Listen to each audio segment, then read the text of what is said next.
Boa noite, meu nome é Nicole. E meu nome é Júlia, e nós vamos falar sobre os derivados do folheto embrionário mesodérmico. Por volta do 17º dia, as células próximas à linha medial formam uma camada espessa de tecido conhecida como mesoderma paraxial. Mais lateralmente, a mesoderma continua fina, isso forma a placa lateral. Nessa placa surgem cavidades intercelulares, e aí esse tecido será dividido em duas camadas. Uma camada contínua, com o mesoderma cobrindo o âmago. Essa camada é conhecida como camada mesodérmica somática ou parietal.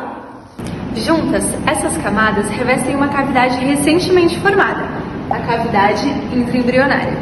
E outra camada contínua, com o mesoderma cobrindo a vesícula vitelina. Essa camada é conhecida como camada mesodérmica visceral. No início da terceira semana, o mesoderma paraxial se organiza em segmentos conhecidos como somitômeros. Ele se origina primeiramente na região cefálica do embrião. Cada somitômero consiste em células mesodérmicas, organizadas em espirais concêntricos ao redor do centro da unidade. O primeiro par de somitos surge na região occipital do embrião, aproximadamente no 20º dia de desenvolvimento. Daí em diante, surgem novos somitos, na sequência crânio-caudal, aproximadamente 3 pares por dia, até que na 5ª semana existem 42 a 44 pares. Os somitos são especificados com periodicidade e a idade do embrião pode ser contada a partir deles. Os sômitos são estruturas segmentadas que são formadas durante o período embrionário. São blocos de tecidos mesodérmicos segmentados e são derivados do mesoderma paraxial e estão localizados ao lado do tubo neural. Eles aparecem de forma sequencial ao longo do eixo corporal, do crânio à cauda. Eles são formados durante a fase de neurulação. Os sômitos se formam pela segmentação periódica do mesoderma paraxial. Suas funções são determinar a segmentação do corpo do embrião e também dão origem a tecidos e estruturas importantes como dermátomo, miótomo e esclerótomo.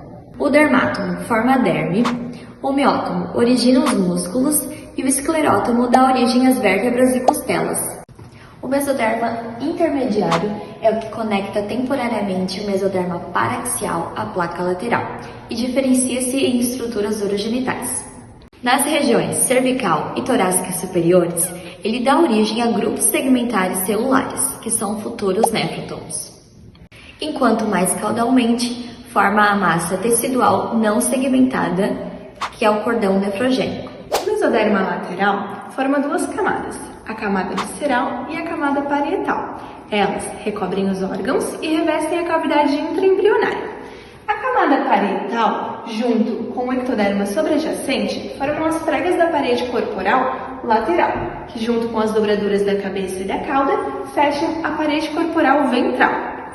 A camada visceral forma a derme, os ossos e o tecido conjuntivo. A camada visceral do mesoderma lateral, junto com o endoderma embrionário, formam a parede do tubo intestinal e também uma membrana fina ao redor de cada órgão.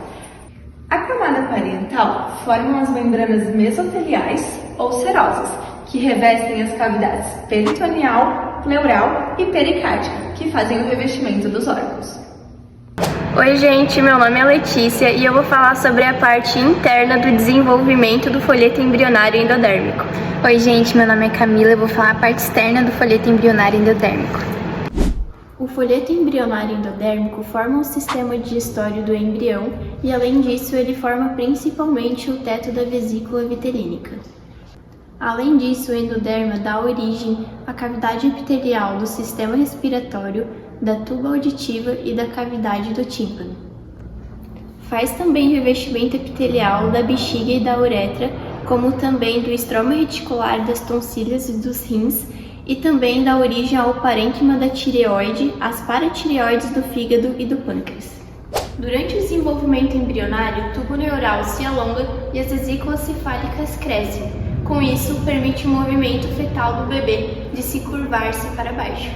A cavidade amniótica é uma cavidade preenchida pelo líquido amniótico que tem como principal função proteger o embrião contra choques mecânicos e evitar a sua desidratação. A membrana cloacal é uma membrana que ela marca a localização futura do ânus. O pedúnculo embrionário faz a lubrificação do embrião, ou seja, evita com que certas estruturas teciduais do seu corpo façam certas adesões. O alantoide, ele armazena as excretas produzidas e faz as trocas gasosas do embrião. O grupo celular angiogênico, ele promove e coordena o crescimento dos vasos sanguíneos. A membrana orofaríngea ela é responsável por formar as futuras estruturas da boca e da faringe. Após identificadas algumas estruturas do folheto embrionário, já é identificável os futuros órgãos, como por exemplo o broto pulmonar, a cavidade pericárdica, o intestino médio. E aqui a gente tem a vesícula vitelina, que faz justamente a troca de nutrientes entre a mãe e o feto. E aqui a gente pode localizar o embrião. Aqui seria basicamente a cabeça dele e aqui atrás o ânus. Por fim, vamos à última parte do trabalho. Vamos falar sobre a padronização do eixo antero-posterior, regulação por genes homeobox. Os genes homeobox são genes reguladores da morfogênese e da diferenciação celular durante o desenvolvimento embrionário, ou seja, eles dirigem determinados segmentos do corpo. Estes genes estão diretamente ligados ao DNA. Sendo assim, quando genes homeóticos são inativos ou superativados por mutações, as estruturas corporais podem se desenvolver em lugares errados ou modificar a sua aparência. Os genes homeóticos são genes agrupados em cromossomos. Sendo assim, como podemos ver na imagem acima, cada cor de cromossomo representa uma estrutura corporal na qual vai ser desenvolvida.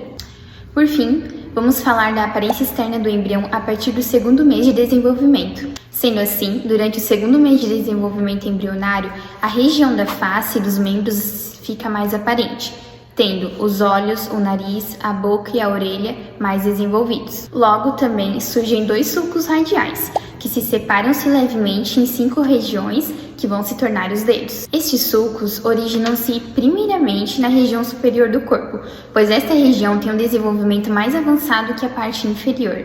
Na 7ª semana, a vesícula vitelínica, a cavidade coriônica, o âmino e o cordão umbilical já estão mais aparentes também. Por fim, para concluir esse trabalho, da 7ª à 8ª semana, o embrião já está com uma aparência adulta, tendo assim a cavidade torácica bem formada, os membros superiores e inferiores, a região da face bem desenvolvida.